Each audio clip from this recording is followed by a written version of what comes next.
The WGA SAG AFTRA strike continues, and there have been a number of very high profile, well-known, well-liked actors, actresses, writers, and directors who've been showing support for it. But not everyone is necessarily feeling the love for the strike.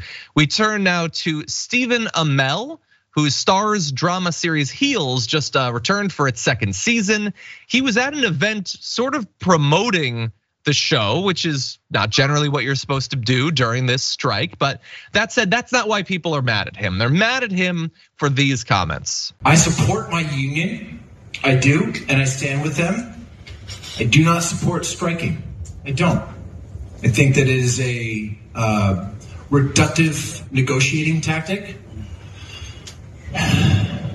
And I find the entire thing incredibly frustrating, and I think that the thinking as it pertains to shows like the show that I'm on that premiered last night, I think that is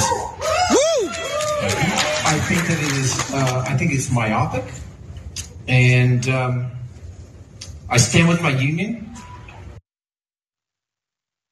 So I want to jump out and say that he has since put out a message on Instagram, which we will read some portion of, where he says that you're not necessarily drawing from what he said, what he would like you to draw. So we're gonna be fair in that respect, but I don't know, Francesca, it seems pretty clear he doesn't like the idea of striking. He thinks that it's simplistic, that they should use some other means. We have fact checked that they did. This is not the first thing they did. That's not how the negotiations work. But in any event, those comments were made at GalaxyCon in Raleigh, North Carolina. And again, as I said, generally, if you're a member of the union, you're not supposed to be participating in these conventions. You're not supposed to be supporting projects. But anyway, Francesca, what do you make of that? He does not support his union because 98% of actors in SAG voted to strike. So he is in the minority. He's scabbing there, I mean, look, a lot of actors have had to miss the premieres of their shows. I mean, this is huge for them. I mean, it's incredible to be able to finally go to your own premiere, right? To see all of your hard work on the big screen there. And they've had to give this up because the greater purpose is to actually get properly compensated and to defend an industry that is trying to cut people, like piecemeal it out and like give people less and less and less and make them work longer and more and more. And so, big words, reductive, myopic. He thought long and hard about that, but no, man, that's the point of a strike. That is, and let's be real, the AMPTP has not even come to the table. So what do? That is an ultimatum effectively. It's like, I see the list of your, requests from us, and I'm not even gonna engage with them. I'm just not. And again, according to insiders, I'm going to let writers and actors just starve, just kind of chill out. We've got enough content to last us through the whole summer, whatever. Like, it's silly, it's selfish. And I think what's interesting is you see the point of solidarity, right? In all labor actions, you see solidarity. And when you have ding dongs like this, who are like, no, I'm not gonna do it. They seem like they're tough, they're cool. But no, they are in the minority. They are being non-solidaristic. They are throwing their union under the bus.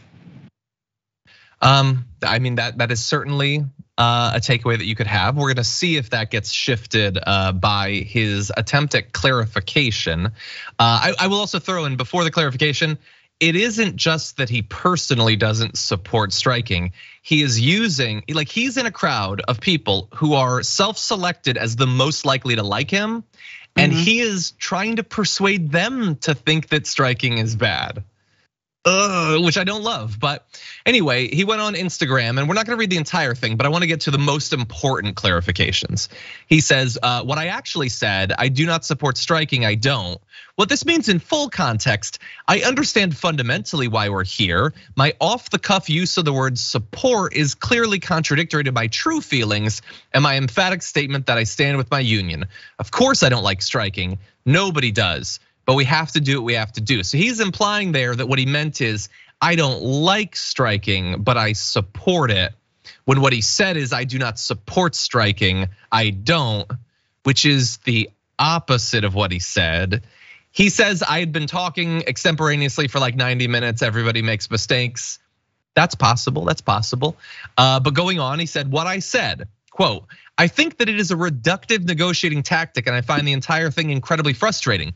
In full context, I'm an actor and as I said, I was speaking extemporaneously for over an hour. I emote, but I certainly don't think these issues are simple. Our leadership has an incredibly complicated job and I'm grateful for all that they do. Despite some of my terrible early acting work, I assure you I'm not a robot. That's funny.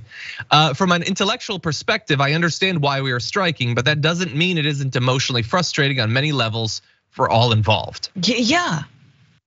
Yeah, what do you think of the clarification? I think, look, it's fine to say that after the fact. You were at the event, like you were probably at your own premiere. You were saying it's fine for others to strike, but not me. Like I'm not willing to not go to my premiere, not go to this event. I want the free flight, the accolades, all the things. And look, I understand people have worked long and hard to be cast in these shows, and I think it's incredible and it sucks. But it sucks for everyone right now in this industry, and it will continue to suck even harder unless this stand is taken. And unless actors and writers and all of us who are supporters continue to support them with our actions, with our money, and I know we're gonna talk about that. So it's like, yeah, man, it is, if you think you've got a career in acting, if you're starting to get some traction now, just think of yourself when you're 65, right? Mm-hmm. Think of this as a career for your life. What kind of a career are you going to have if you're 65 and they keep on penny pinching you and there's no residuals and everything you've done has been on streaming? It's never been on like whatever primetime or television or cable. And so they're like, oh no, we're only gonna pay you, $600 a day or whatever, some horrible rate. So anyway, yeah. Yeah, 100%. Look, we gave the full context. People can listen to him the first time or listen to him the second time. It is possible that he was exhausted from doing all of these events and talking for so long that he made a mistake. But I will remind you that going to these events and talking for so long is technically crossing the striking line. Like he wasn't supposed to do that either. He's not supposed to be promoting these projects. I'm not in the union. It's not up to me. I'll leave it to people that it is. But anyway, if Stephen Amell would like to come on the show and talk more about how supportive he is of these efforts, he can message me on Threads or something. Check out the Damage Report podcast each day, wherever you get your podcasts, whether Pocket Casts or Stitcher or iTunes. You can join me as I give you the news and stories you want, with a range of co-hosts and interview guests jumping in on the fun each day. Again, that's the Damage Report, wherever you get your podcasts. And if you get them at iTunes, don't forget to rate and review. Sometimes I'll read them live on the show.